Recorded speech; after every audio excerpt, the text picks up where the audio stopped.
Sige. Papaalam muna ako, Nay, pwede ba ako sumama sa gala namin magtutropa? Ayan, gala na naman! Hindi pwede! Ano ka? Anak sa mayaman? Nay, sige na. Kasama ko naman yung anak ng kumari mo. Kahit kasama mo pa yung anak ng presidente, wala akong pake!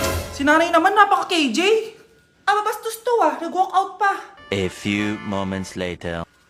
Wow, nagugas ng plato. Parang may gusto, Hoy! Kahit magugas ka pa ng plato dyan, hindi kita papayagan, no? Parang wala naririnig to, Nag-aaral ng maayos? Hindi pa rin kita papayagan, no? Hoy, ba't di mo pinapansin, Sige, pag ikaw di nakapagsalita.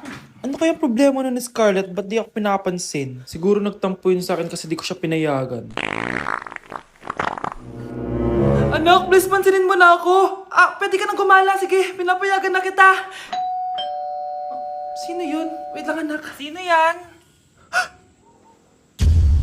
Anak? Nay, sorry di ko na kinaya. Sumama na ako sa gala namin. Ha? Pinaprank mo ako, no? Sino yun? Anong pinagsasabi mo, Nay? Buong araw akong wala dito. Nandito ka lang kanina, anak Nay, galing nga ako sa gala namin. Teka lang, anak.